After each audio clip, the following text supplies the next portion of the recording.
வணக்கம். ஒரு சிம்பிளான டிராயிங்கை வச்சு மெமரி இருக்கிற ஒரு லாஜிக் சர்க்யூட்டை டிசைன் பண்றது எப்படின்னு இன்னைக்கு பார்க்கலாமா? இது ஏதோ தியரி கிளாஸ் மாதிரி நினைக்காதீங்க. நம்ம யூஸ் பண்ற ஒவ்வொரு டிஜிட்டல் டிவைஸோட இதயத்திலையும் இருக்கிற ஒரு முக்கியமான ப்ராசஸ் இது. வாங்க ஸ்டெப் பை ஸ்டெப்பா இதை பத்தி தெரிஞ்சுக்கலாம். சரி, இந்த முழு ப்ராசஸையும் நாம 5 முக்கியமான ஸ்டெப்ஸா பிரிச்சு பார்க்க போறோம்.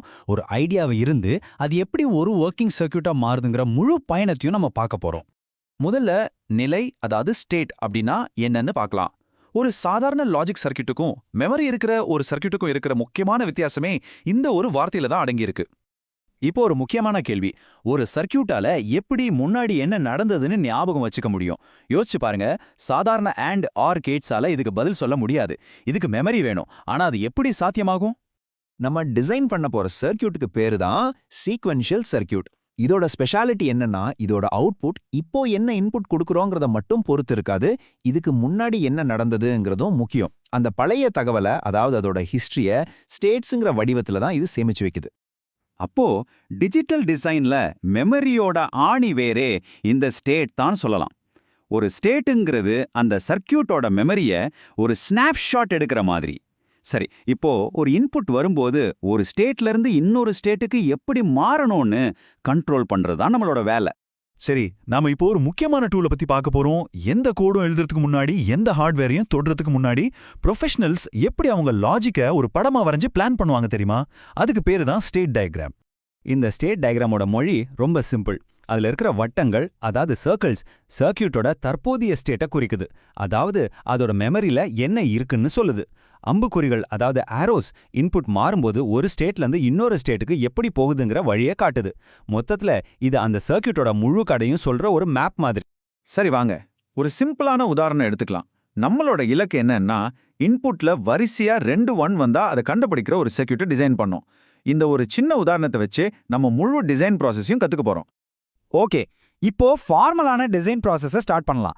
முதல்ல நம்ம வரைஞ்ச அந்த ஸ்டேட் டயக்ராம்ங்கிற படத்தை மெஷின்ஸ்க்கு புரியுற மாதிரி ஒரு டேட்டாவா மாத்தணும். அதாவது ஒரு டேபிளா கன்வெர்ட் பண்ண போறோம். இதுதான் நம்மளோட professional design flow. Step 1 state diagram வரையணும். ஸ்டெப் 2 அதை ஸ்டேட் டேபிளா மாத்தணும். ஸ்டெப் 3 அந்த ஸ்டேட்ஸ்க்கு பைனரி வேல்யூஸ் கொடுக்கணும். கடைசியா ஸ்டெப் 4 அதிலிருந்து லாஜிக் ஈக்குவேஷன்ஸை உருவாக்கணும். இதுதான் நம்மளோட ரோட் மேப்.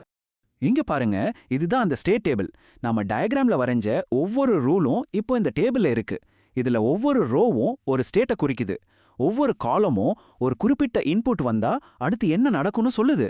இப்போ பாருங்க, ஸ்டேட் சிக்கு போனாதான் அவுட்புட் 1 ஆகுதுங்கிறத இந்த டேபிள் எவ்வளவு தெளிவா காட்டுது பாத்தீங்களா? இது ரொம்ப முக்கியமான ஒரு டிரான்ஸ்லேஷன் ஸ்டெப். டயக்ராம்ல இருந்த ஒவ்வொரு வட்டமும் இப்போ டேபிள்ல ஒரு ரோவா மாறிடுச்சு. ஒவ்வொரு அம்புக்குறியும் நெக்ஸ்ட் ஸ்டேட் காலத்துல ஒரு என்ட்ரியா வந்துருச்சு.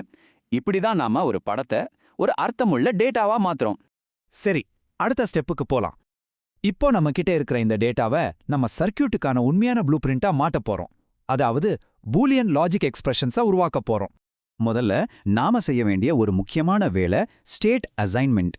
ஏன்னா கம்ப்யூட்டர்ஸ்க்கு நம்மள மாதிரி ஸ்டேட் ஏ, ஸ்டேட் பி அப்படின்லாம் புரியாது. அதுக்கு 0 1 மட்டும்தான் புரியும். அதனால ஒவ்வொரு ஸ்டேட்டுக்கும் ஒரு யூனிக்கான பைனரி கோடு கொடுக்குறோம். உதாரணத்துக்கு ஸ்டேட் ஏக்கு 00, ஸ்டேட் பிக்கு 01. இந்த மாதிரி இப்போ அதே டேபிளே பாருங்க. ஆனா இந்த தடவை ஏ, பி, சிக்கு பதிலா பைனரி நம்பர்ஸ் இருக்கு. பார்த்தா இது ஒரு நார்மல் ட்ரூத் டேபிள் மாதிரி தெரியுதா? இப்போ ரொம்ப தெளிவா இருக்கு.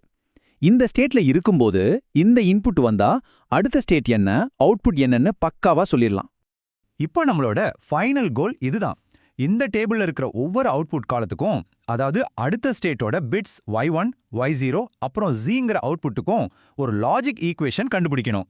இந்த ஈக்குவேஷன்ஸ் தான் நம்ம சர்க்யூட்டோட மூளையா வேலை செய்ய போகுது.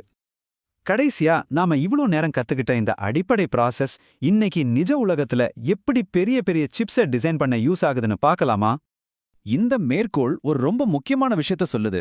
என்னதான் கம்ப்யூட்டர் டூல்ஸ் நம்ம வேலையை ஆட்டோமேட் பண்ணாலும் அந்த லாஜிக் சர்க்யூட்டோட அடிப்படை தன்மை ஒரு டிசைனருக்கு நல்லா புரிஞ்சிருந்தா மட்டும்தான் அவரால் நல்ல டிசைன்ஸை உருவாக்க முடியும்.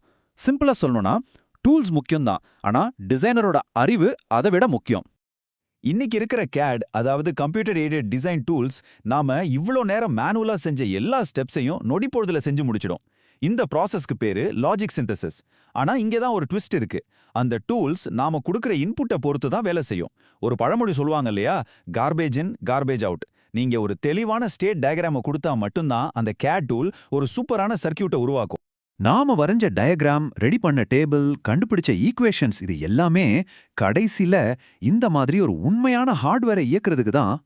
நாம தியரியா பேசின எல்லா கான்செப்டும் இந்த மாதிரி ஒரு FPGA போர்ட்ல தான் உயிர் பெறுது. இதுதான் ஒரு ஐடியாவில இருந்து சிலிக்கான் சிப் வரைக்குமான பயணம். சரி, இந்த விளக்கத்தை ஒரு கேள்வியோட முடிக்கலாம்னு நினைக்கிறேன். மெமரி இருக்கிற ஒரு சர்க்கியூட்டை டிசைன் பண்றதுக்கான ப்ளூ பிரிண்ட் இப்போ உங்க கையில இருக்கு. இத வச்சு நீங்க என்ன மாதிரியான இன்டெலிஜென்ட் சர்க்கியூட்ஸை உருவாக்குவீங்க? ஒரு சிம்பிள் சீக்வன்ஸ் டிடெக்டர்ல இருந்து ஒரு ரோபோட்டோட கண்ட்ரோல் சிஸ்டம் வரைக்கும் இதோட சாத்தியக்கூறுகளுக்கு எல்லையே இல்ல. உங்க கற்பனை தான் ஒரே லிமிட்.